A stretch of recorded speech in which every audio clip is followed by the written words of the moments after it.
کرتی ہے۔ آؤ میں تمہیں پیار کی ایک اور کہانی سناؤں۔ مسجد نبوی ہے، آقا کریم تشریف فرما ہیں، منبر پہ جلوہ فراز ہوئے، ابھی واز کا آغاز ہی کرنا چاہ رہے تھے کہ ایک جانب سے رونے کی آواز آنے لگی۔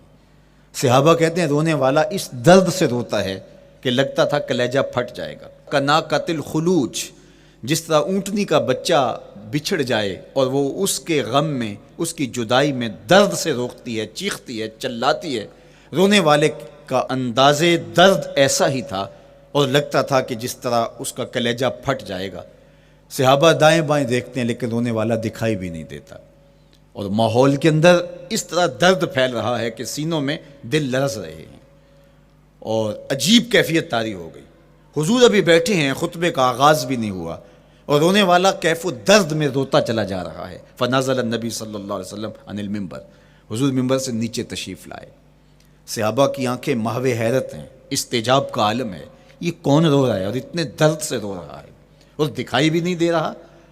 آقا کریم منبر سے نیچے جلوہ فراز ہوئے، ایک سمت بڑھے، کھجور کا خشک تنا پڑا تھا۔ آج پہلا دن تھا کہ منبر حضور علیہ السلام کے لیے بچھایا گیا، ورنہ یہ خشک تنا دیوار کے ساتھ جو ہے وہ رکھا گیا تھا اور حضور اس کے ساتھ ٹیک لگا کر کے واز کیا کرتے تھے۔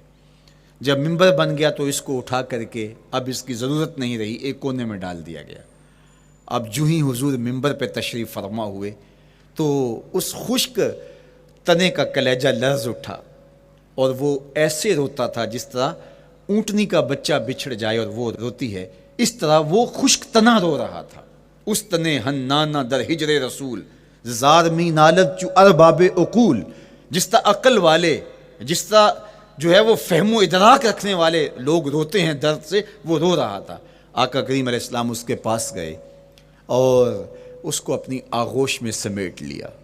بچھڑا ہوا بچہ جب اپنی ماں کو ملے تو اس کی ہچکیاں بن جاتی ہیں، اس کی گھگھی بن جاتی ہے، تو یہی کیفیت اس کی ہو گئی، اور آقا کریم اپنا دست رحمت اس کے اوپر پھیرتے چلے جاتے ہیں۔ بتدریج اس کی سسکیاں، اس کے رونے کی آواز کم ہوتی چلی جا رہی ہے۔ آہستہ آہستہ وہ خاموش ہو گیا۔ حضور پھر دوبارہ تشریف لائے اور منبر پہ خطبہ دینے سے قبل صحابہ کی آنکھوں میں استجاب کا عالم دیکھا، حیرت کی فراوانی دیکھی۔ فرمایا کہ تم جو سوال کرنا چاہ رہے ہو، جو تمہاری آنکھوں میں پوشیدہ سوال ہے، میں اس کو اچھی طرح جانتا ہوں۔ لو لم افعل ہاکذا لحن الی یوم القیامہ، اگر میں منبر سے اتر کے اپنے عاشق زار کو یوں تسلی نہ دیتا، یہ قیامت تک یوں ہی روتا ہی رہتا۔ حضرت محمد بن سیرین رضی اللہ تعالیٰ عنہ کہا کرتے تھے کہ حضور کی محبت میں ایک خشک تنا بھی زار و زار روئے تو جس کے سینے کے اندر محبت بھرا دل ہے تو وہ حضور کے عشق میں آنسو کیوں نہیں بہائے گا، حضور کی یاد میں اس کی آنکھیں آنسو کا خراج کیوں نہیں دیں گی۔ تو وہ خشک تنا حضور کی محبت میں رو رہا ہے۔ اب ہے یہ پتھر، لیکن میرے حضور فرماتے ہیں کہ یہ پہاڑ مجھ سے پیار کرتا ہے اور میں اس سے پیار کرتا ہوں۔ اب حضور اپنے اس محب کے گھر تشریف لے گئے اور اس کی چھاتی پہ قدم رکھا تو وہ خوشی سے جھوم اٹھا۔ فضاربا برجلہ، اپنا مبارک پاؤں زور سے مارا۔ فقال اثبت احد فانما علیک نبی و صدیق و شہیدان، فرمایا احد ٹھہر جا، تیرے اوپر اللہ کا ایک نبی ہے، ایک صدیق اور 2 شہید ہیں۔ تو حضور کی مبارک ایڑی کے لگنے کی دیر تھی، حضور کے قدم کی ضرب کی دیر تھی کہ اس کا زلزلہ تھم گیا۔ میرے امام بولے ایک ٹھوکر سے احد کا زلزلہ جاتا رہا، ایک ٹھوکر سے احد کا زلزلہ جاتا رہا، رکھتی ہیں کتنا وقار اللہ اکبر ایڑیاں۔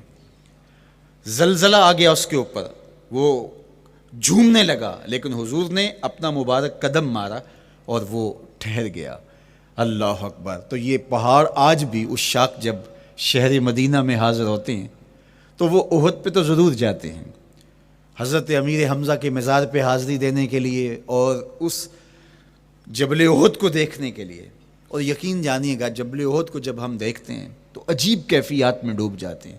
میں تو وہاں دوستوں کو کہا کرتا ہوں کہ آج پورا مدینہ بدل گیا ہے، یعنی اس کی وہ صورت، وہ کچے مکان، وہ گھروندے، وہ گھر، وہ کوچہ و بازار، وہ کچی سڑکیں، وہ ماحول آج وہ آپ کو نظر نہیں آ رہا۔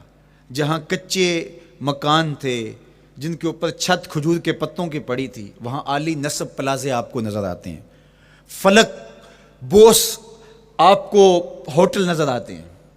وہ کچی سڑکیں آج آپ کو وہاں دکھائی نہیں دیتی، وہاں تارکول کی بچھی ہوئی سڑکیں دکھائی دیتی ہیں، خوبصورت پتھر لگے ہوئے آپ کو نظر آتے ہیں۔ وہ ممیاتی ہوئی بکریاں، وہ جگالی کرتے ہوئے اونٹ آج آپ کو وہاں دکھائی نہیں دیتے، وہ ماحول آپ کو نظر نہیں آتا۔ تو پرانا مدینہ اگر ڈھونڈنے نکلیں بھی تو ظاہر ہے اگرچہ ان پختہ اور خوبصورت عمارتوں کے اندر بھی عکس جمال محمد کا پڑ رہا ہے، لیکن وہ پرانا دور اگر آپ تلاش کرنا چاہیں تو وہ آپ کو وہ چیزیں نہیں ملتی۔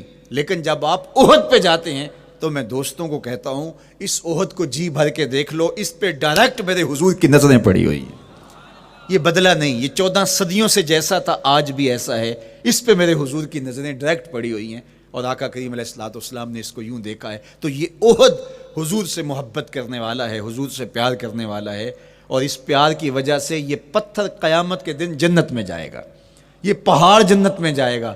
یار اگر ایک پہاڑ حضور سے پیار کر لے تو وہ مکین جنت بن جاتا ہے، اور اگر حضور کا غلام ایک عاشق حضور سے محبت کرے تو اللہ اس کو کتنے درجے عطا فرمائے گا۔